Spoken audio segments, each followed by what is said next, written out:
back to Legal Talk with Shazzy. I'm going to be your host for this episode. My name is Sharon if you're new here. If you are new here, welcome to this channel. And if you're a regular subscriber, thank you so much for your support. I really love you guys.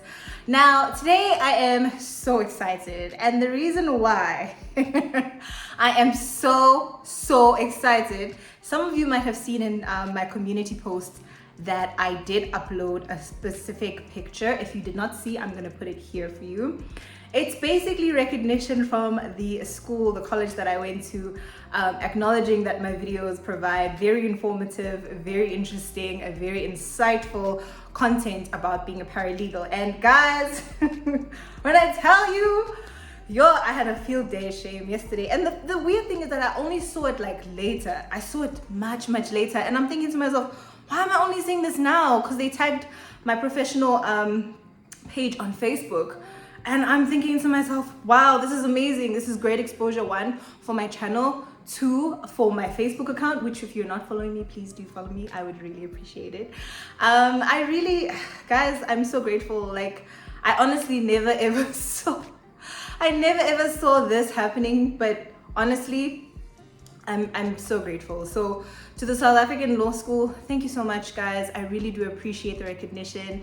And here's to making more content about paralegals and other legal professionals. But anyway, all that aside, let's jump straight into the video. Now, as many of you can see from the title, in this video, I'm going to be speaking about the 8 things that you, as a paralegal or a legal professional who's looking for a job, can put in your CV.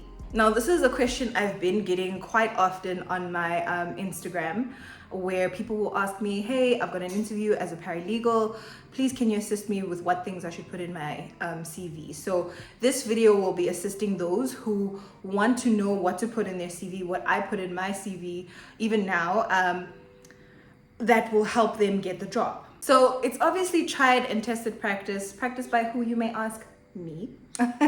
Because I have been a paralegal for 6 years. But disclaimer, I'm not a recruiting agency. I'm not a recruiter, and I have never trained as a recruiter. So please do take this advice with a pinch of salt. If you are looking for advice on how to properly set out your CV, perhaps it would be a good idea to ask someone who has that kind of background, and by that I mean someone who has been a recruiter. I'm merely speaking from the experience of, one, as a paralegal who has applied for jobs, and two, as someone who has sat on the interview boards along with my director and what I've seen from other people's CVs. So let's begin. As a paralegal or as any legal professional, you need to remember that your role is very important. You are either assisting legal professionals within a law firm, or you're assisting clients navigate the legal system.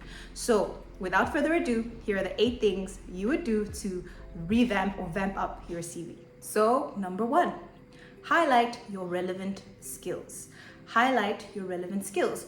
These could be anything from your legal drafting skills, your communication with clients, and your legal research skills. You want to make sure that those are emphasized, and you want to make sure that you do this in a bullet point format so that the employer or the interviewer or the recruiter can see what your skill set actually is. Number 2, you're going to want to include your relevant work experience. By including your relevant work experience, I mean any volunteer roles that you may have had, any work experience that you may have had, any internship experience that you may have had.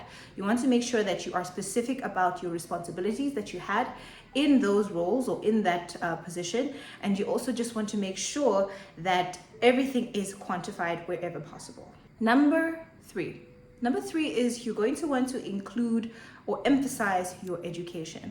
So that's any certification that you may have got as a result of doing some sort of course. For example, with me, I did a mediation course, and I always include that. And right now I'm doing the PLT course, and obviously I'm going to include that as well. If you have any if you have any specializations such as family law, such as intellectual property or things of that nature, you can also include that in your CV as well. Number four is you're going to want to use keywords. make sure that you include these keywords in the bullet points in your CV.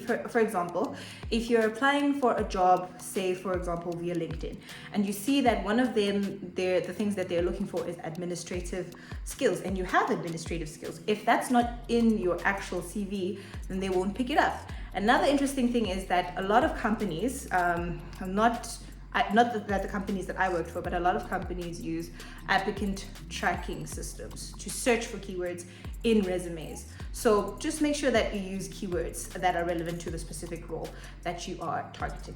Number five is you're going to want to tailor your CV to that specific job. What do I mean by this?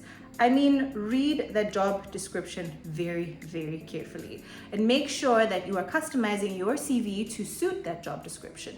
This goes back to keywords and skills. Make sure that you emphasize the certain skills that they are looking for. If they're looking for Word, for example, you make sure that you do that. Again, not lying, but include skills and keywords that are actually relevant to you and what you have actually achieved. Number 6, you're going to want to be concise. You're going to want to be brief. Make sure that it's a concise CV. You don't want them paging through tens of thousands of pages to get through to your skill set. Just make sure that it's short, brief, to the point. Use bullet points where you can. Number 7, guys, this one is important. Proofread your CVs.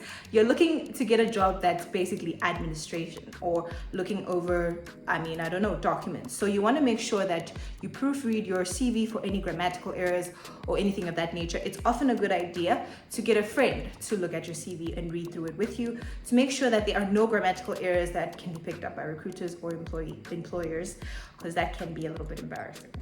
Number 8, finally, you're going to want to include a cover letter. A cover letter just sets out all the things that make you the best fit for the company and why they should choose you. So yeah, guys, those were the 8 things that you want to do and want to include in your CV that will assist you with making sure that your CV gets into the right hands and so that people can see what your skill set actually is. So if you have officially gotten to the end of this video, I have one more big announcement that I want to make, and I am so excited about this. At the end of this month, I will be launching a website. On this website, I'll be offering services such as CV reviews, contract reviews, training, and other services that I am super, super excited about. I'm looking forward to getting in touch with you guys on a more personal level. Thank you so much for getting this channel to 1,200 subscribers. And here's to more subscribers and more growth on our legal learning community. Bye, guys.